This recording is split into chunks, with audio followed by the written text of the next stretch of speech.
I was having a conversation the other day and the topic of $100,000 came up. Is $100,000 a year enough money to live comfortably? I think the answer to that question is yes, but the people that I was talking to, they had some questions and they made some very good points. So in today's video, I'm going to be going over, is $100,000 a year enough to live comfortably in 2026? Now, before we jump in, I would just want to start out by acknowledging, yes, I understand that $100,000 a year does not go as far as it used to. I mean, even if you look back into the 2000s, $100,000 a year went much further back then than it does today. But I still believe that it is enough money to live comfortably. I also want to state that if you live in California, San Francisco, Los Angeles, or New York, Chicago, really expensive cities, $100,000 a year is going to go even less far in any of the other places in the United States. But the average salary in the United States is right around $62,000. That includes people that live in those areas as well. So one of the things that I always say to the people that have that reaction of, well, if you live in Los Angeles or you live in San Francisco, $100,000 a year is not enough money. You're paying the cost to live in those particular locations, right? So if it's not enough money for you to live in Los Angeles or in Manhattan, then you have the choice to not live there. But the fact that you do want to live there, you have to pay what I call the location tax, right?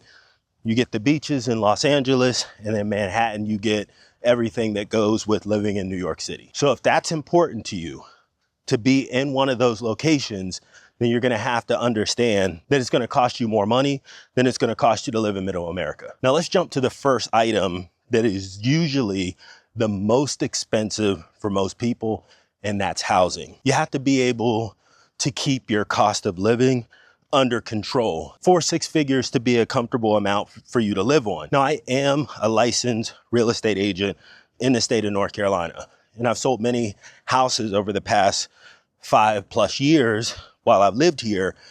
And one of the things that banks do whenever you're going to get approval for a loan to purchase a home, they'll often base your borrowing ability off of 28% of your monthly take-home pay, your gross take-home pay, and they like to stay within 36% of what your mortgage would be combined with what your monthly debt obligations are. So even if we take that calculation of 36%, that would be the maximum amount that I would actually want to have going to my living expenses. Now, some people may hear that and they'll say, that's not enough. My living expenses cost me 50%, 60% of my monthly take-home pay, and that's valid.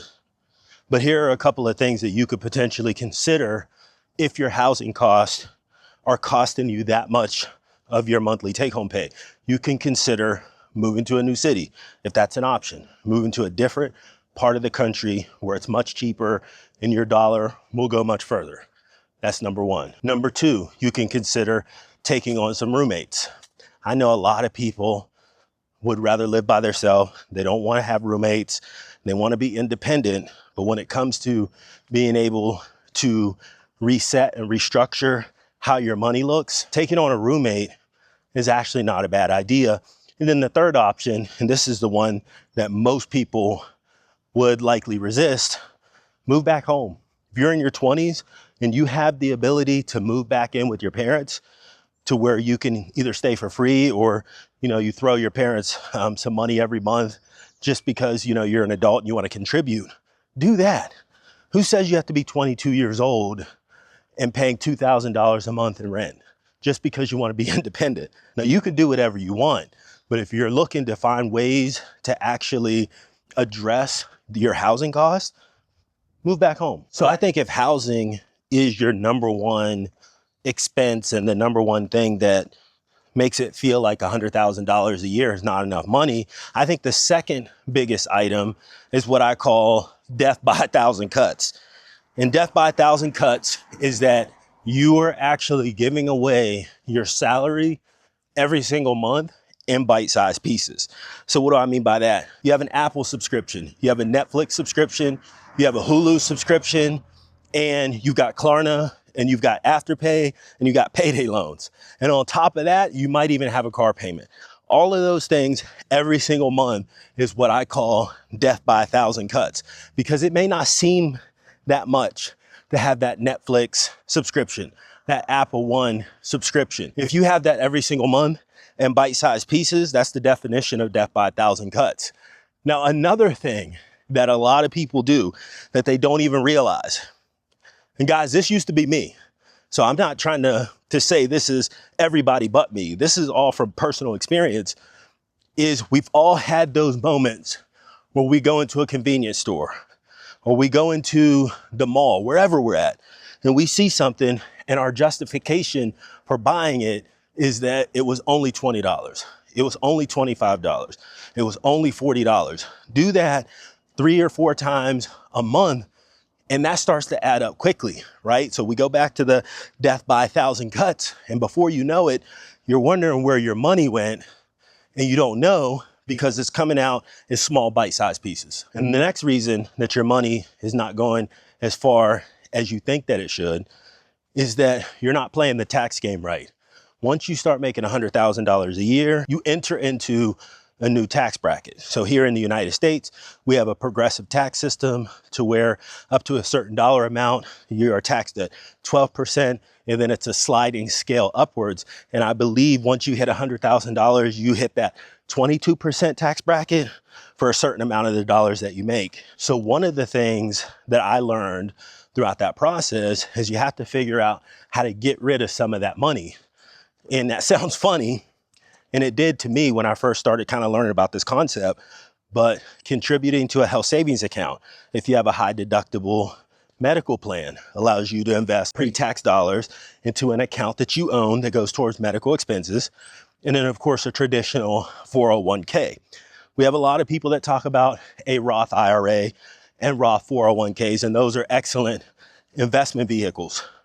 But neither one of those give you the ability to limit your tax exposure right now. So if you're looking to try to figure out how to invest in your future, maybe going a traditional 401k is the option that you take, because it gives you the ability to invest pre-tax dollars now and reduce the amount of taxes that you pay. Because let's face it, if you make $100,000 a year after taxes, healthcare, 401k, you're really bringing home probably closer to $70,000. So the more money that you're able to invest pre-tax that doesn't go up against the taxes that you pay today is more money that you get to keep in your pocket. Now, of course, I'm not a tax professional, so I would suggest that you speak to an accountant or something like that before making a decision. But those are the differences between Roth IRA and a traditional 401k, especially if you're looking for some tax avoidance. And one of the other things that we start to do when we start making more money is we start to spend more money, right? We've never made $100,000 a year. And when we start to make that money, we want to go out and we want to enjoy the fruits of our labor. I think that's fine. Get that out of your system. As long as you're not doing anything that's going to cost you majorly down the road, I think you should go out and spend a little bit of money and have some fun within reason. But what ends up happening, and again, this happened to me, is you go out, you get the new car, you buy the new house, you buy everything new, and before you know it, we're right back to that death by a thousand cuts where you're giving away your money in monthly installments. Guys, I always say that it's really not so much about how much you make, although that's extremely important, obviously, but you can make $500,000 a year, but if you're spending that or more, you're going to be in the same situation as someone that makes less than that and they're still living paycheck to paycheck. So instead of looking at it from that perspective, think about it as how much money were you able to put on the board this month? And when I say put on the board, how much were you able to invest? How much were you able to save? How much debt were you able to pay off? Because I can guarantee you, if you get yourself into a position to where you have little or no debt, that $100,000 a year will be more than enough for you to live an above average life. There may be some people that disagree with this video, And I'm okay with that. But if you agree or disagree, leave a comment down below and let me know why. Let's have the conversation. Thanks for watching, and I'll see you on the next video.